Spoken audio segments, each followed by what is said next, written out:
Hello there. A commitment to talk and to keep dialogue open. The Palestinian president and the Israeli prime minister a short time ago ended the first of what should be regular meetings. This one was in Jerusalem. Ehud Olmert has reportedly now agreed to travel to the West Bank, the first time the pair would have come together in Palestinian territory. As far as the key issue of a prisoner exchange between Israel and the Palestinians, well, no announcement there. All this as President Abbas prepares to embark on a 10-day European tour to bolster international support for the new unity government. We begin our coverage with this report from Noor Rodeh in Gaza. President Mahmoud Abbas heads to Amman, where he will start a 10-day European tour, starting with Paris, France, his first after forming a government of national unity. He is expected to rally support for that government and seek a European lift of the choking financial embargo on the Palestinian Authority, now entering its second year. Abbas leaves the occupied Palestinian territory burdened with a lot more than an economy on the verge of collapse due to the sanctions and civil servants on strike over wages not paid. Pressure is mounting from the Palestinian street over the expected prisoner swap deal with Israel. Now 10,000 Palestinians are languishing in Israeli jail, including 400 children under 18 and 120 women.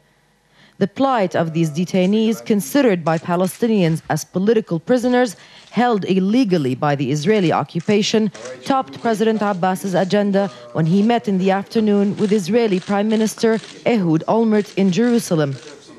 The Israeli side has refused to discuss any final status issues with President Abbas, although both sides have remained committed to holding regular meetings at the behest of the American administration.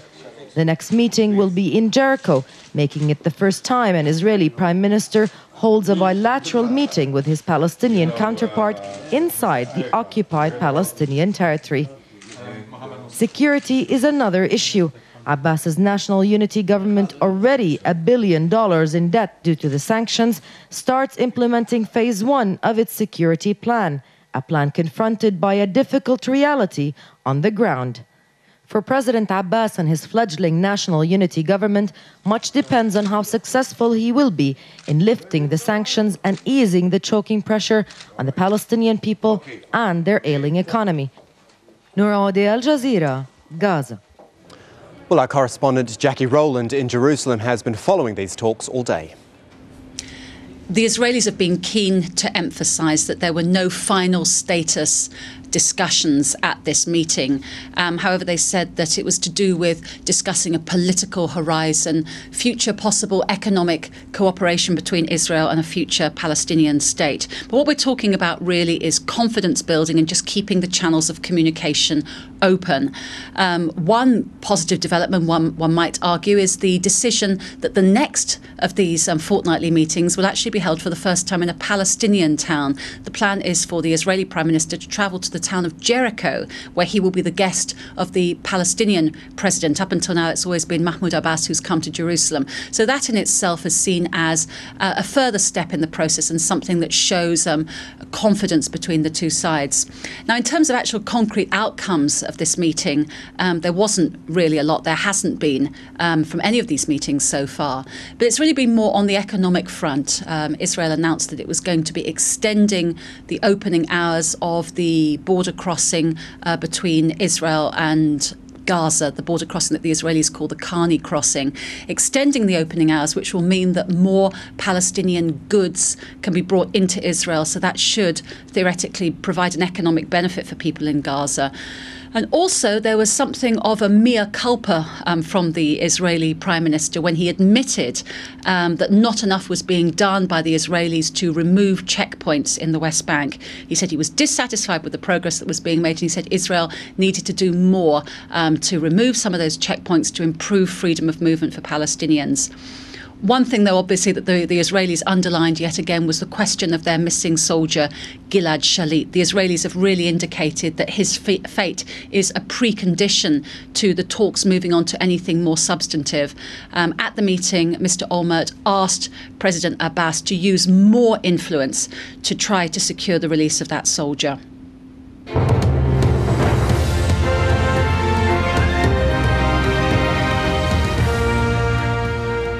Let's move to Iraq now, where a series of bombings across Baghdad killed at least 37 people on Sunday.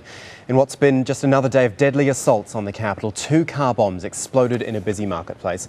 Around 2 months now since the start of the new security crackdown, and there is little sign of stability in the country, as Sebastian Walker reports. 2 months on from the start of the new security crackdown, and it's business as usual in Iraq. Twin car bombs exploded in this Baghdad marketplace. The blasts were just minutes apart. Police said the second bomb went off while rescuers were evacuating victims of the first, a tactic designed to cause maximum carnage. It's a familiar pattern in Iraq. As hospitals start filling with the injured from one attack, elsewhere in the city, another bomb explodes. There seems little hope of better security on the horizon, but politicians are still talking tough. Well, for sure, we have accepted that the terrorists, they are doing a very bad action against the human right, the human standard and the democratic standard. The question is, are we willing now to give up or we are willing to continue? We are willing to continue and we will never give up. The flood of extra US troops certainly looks set to continue. Under the security plan, Iraq will have received around 30,000 additional forces by the end of next month. But is the new strategy working? Even US commanders say that progress has been mixed. The number of casualties that have resulted from the car bombs in the nation of Iraq writ large has grown. Actually, it's gone up, which is not the sign, and it's not the trend, obviously, that we're looking for.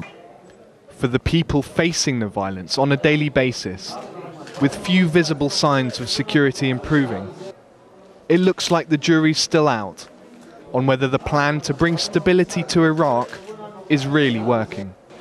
Sebastian Walker, Al Jazeera. Now, a mother in Morocco whose 2 sons became suicide bombers has been telling Al Jazeera of her loss. There have been 5 suicide explosions in Morocco's biggest city in the past week. Another suspected bomber was shot dead by police, and there was another suicide attack at an internet cafe last month.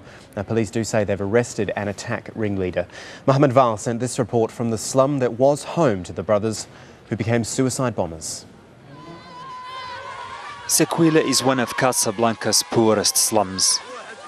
Thousands living in grinding poverty. In this shanty town, the Raidi brothers grew up.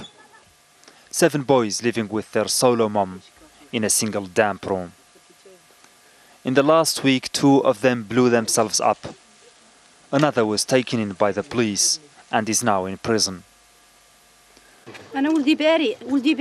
My son is innocent. He is innocent.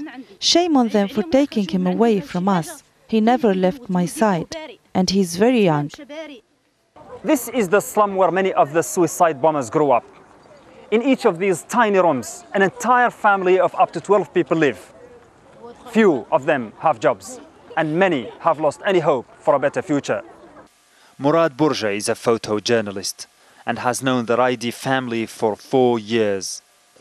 We went looking for the reasons behind what they did and found the details of their arrests and the poor treatment at the hands of the police, the suffering and poverty involved in living in such a place, and her divorce from a man who often beat his sons. Here the debris of Saturday's explosions. This time bombers decided to blow themselves up outside the American consulate and an American language center. One of the country's top Islamic lawyers and politicians says this doesn't necessarily mean they are part of a wider network. If there is any relationship with Al-Qaeda, it is one of influence from distance, but there is no proof of any coordination in terms of planning. Even the explosives used are of limited strength, unlike those used this week in Algeria. Many Moroccans hope Saturday's suicide attacks will be the last. But with so many people living in such dire poverty, there is a real possibility of further violence. Mohammed Val, Al Jazeera, Casablanca.